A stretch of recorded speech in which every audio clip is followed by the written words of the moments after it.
नमस्कार। YouTube channel glimpse of Indian history by doctor Mohanlal Gupta में आपका स्वागत है। आप देख रहे हैं ऐतिहासिक धारावाहिक कैसे बना था पाकिस्तान। प्रस्तुत है 38वीं कड़ी, ब्रिटिश नौकरशाही के गर्भ से निकली मुस्लिम लीग।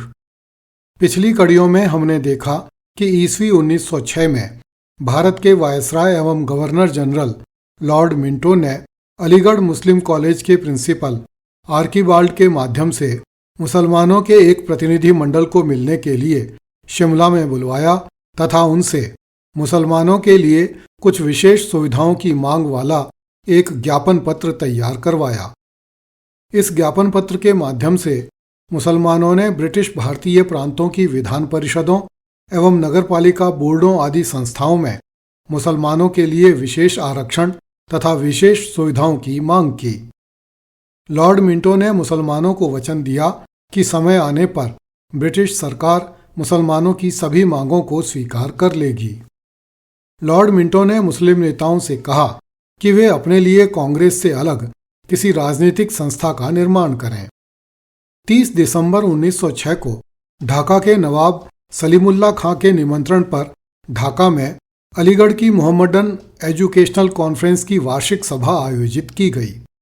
इस सभा में सलीमुल्लाह ने मुसलमानों के लिए अलग राजनीतिक संगठन की योजना प्रस्तुत की तथा कहा कि इसका उद्देश्य ब्रिटिश सरकार का समर्थन करना, मुसलमानों के अधिकारों और हितों की रक्षा करना, कांग्रेस के बढ़ते हुए प्रभाव को रोकना और मुस्लिम नौजवानों को राजनीतिक मंच प्रदान करना है ताकि उन्हें अखिल भारतीय कांग्रेस से दूर रखा जा सके।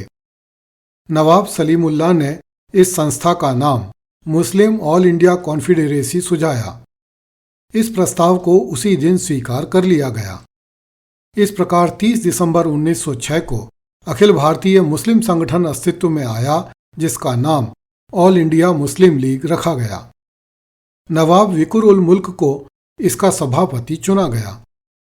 मुस्लिम लीग के संविधान का मसौदा तैयार करने के लिए एक समिति गठित की गई, जिसके संयुक्त सचिव मोहसिन उल मुल्क तथा विकुर उल मुल्क नियुक्त किए गए। ईस्वी 1907 में कराची में लीग का वार्षिक अधिवेशन आयोजित हुआ, जिसमें लीग का संविधान स्वीकार किया गया। मुस्लिम लीग के संविधान में संस्था के लक्ष्य और उद्देश्य निर्धारित किए गए। पहला लक्ष्य इस प्रकार था: भारतीय मुसलमानों में ब्रिटिश सरकार के प्रति निष्ठा की भावना पैदा करना और किसी भी योजना के संबंध में मुसलमानों के प्रति होने वाली सरकारी कुधारणाओं को दूर करना। दूसरा लक्ष्य और उद्देश्य इस प्रकार था कि भारतीय मुसलमानों के राजनीतिक तथा अन्य अधिकारों की रक्षा करना और उनकी आवश्यकताओं तथा उच्च आकांक्षाओं को संयत भाषा में सरकार के समक्ष रखना।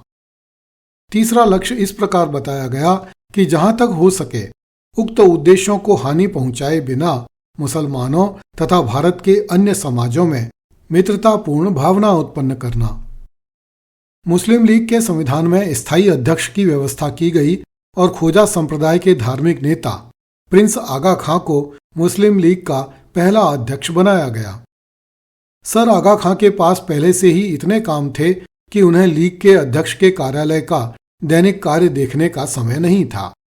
इसलिए लीग के हर वार्षिक अधिवेशन में एक कार्यकारी अध्यक्ष भी चुना जाता था। लीगी नेता भारत के मुसलमानों में अपने देश के प्रति नहीं अपितु अंग्रेजों के प्रति वफादारी की भावना बढ़ाना चाहते थे। वे भारत के अन्य निवासियों के साथ नहीं अपितु अंग्रेजों के साथ एकता स्थापित करना चाहते थे। मुस्लिम लीग के सचिव जकाउल्लाह ने स्पष्ट कहा, कांग्रेस के साथ हमारी एकता संभव नहीं हो सकती क्योंकि हमारे और कांग्रेसियों के उद्देश्य एक नहीं हैं। वे प्रतिनिधि सरकार चाहते हैं मुसलमानों के लिए, जिसका मतलब मौत है। वे सरकारी नौकरियों में नियुक्ति के लिए प्रतियोगी परीक्षा चाहते हैं और इसका मतलब होगा कि मुसलमान सरकारी नौकरियों से हाथ धो बैठेंगे। इसलिए हम लोगों को हिंदुओं के साथ राजनीतिक एकता के नजदीक जाने की आवश्यकता नहीं है। ईस्वी 1908 में सर अली इमाम मुस्लिम लीग का कार्यकारी अध्यक्ष हुआ। उसने कांग्रेस की कटु आलोचना करते हुए कहा कि जब तक कांग्रेस के नेता इस तरह की व्यावहारिक नीति नहीं अपनाते तब तक ऑल इंडिया मुस्लिम लीग को अपना पवित्र कर्तव्य निभाना है। यह कर्तव्य है मुस्लिम समुदाय को राजनीतिक भूल करने से रोकना, अर्थात उसे ऐसे संगठन में मिलने से रोकना जो लॉर्ड मॉर्ले के शब्दों में चंद्रमा को पकड़ने के लिए चिल्ला रहा है। स्पष्ट है कि सर अली इमाम द्वारा कांग्रेस द्वारा किए जा रहे उन प्रयासों की आलोचना की गई थी जिनमें कांग्रेस के कुछ नेता स्वराज्य चाहते थे। इसी प्रकार अलीगढ़ में विद्यार्थियों की एक सभा में नवाब विकुर उल मुल्क ने कहा, अगर हिंदुस्तान से ब्रिटिश हुकूमत खत्म हो गई तो उस पर हिंदू राज करेंगे और तब हमारी जिंदगी, जायदाद और इज्जत पर सदैव खतरा मंडराया करेगा। इस खतरे से बचने के लिए मुसलमानों के लिए एकमात्र उपाय है ब्रिटिश हुकूमत जरूर बनी रहे। मुसलमान स्वयं को ब्रिटिश फौज समझें और ब्रिटिश ताज के लिए अपना खून बहाने और अपनी जिंदगी कुर्बान कर देने के लिए तैयार रहें। आपका नाम ब्रिटिश हिंदुस्तान की तवारीख में सुनहरे हरफों में लिखा जाएगा। आने वाली पीढ़ियां आपका एहसान मानेंगी। मुस्लिम लीगी नेताओं के इन वक्तव्यों को मुसलमान युवाओं के बीच अपार लोकप्रियता मिली। इस प्रकार सर सैयद अहमद जीवन भर प्रयास करके जो सफलता प्राप्त नहीं कर पाया, मुस्लिम लीग ने वह सफलता प्रथम प्रयास में ही प्राप्त कर ली। लीगी नेताओं के वक्तव्यों को अंग्रेजों में प्रसन्नता के साथ और हिंदुओं में चिंता की लकीरों के साथ देखा गया। शिक्षा और रोजगार से वंचित आम मुसलमान के लिए तो लीगी नेताओं के वक्तव्य मुसलमानों के दिलों में आशाओं का नवीन उजाला भरने वाले थे। मुस्लिम लीग के रूप में मुसलमानों को उनके पुराने सुनहरी दिन लौटाने वाले कई मसीहा एक साथ मिल गए थे। कृपया इस चैनल को लाइक, सब्सक्राइब एवं शेयर करें।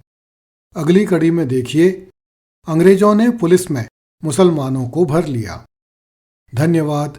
जय हिंद।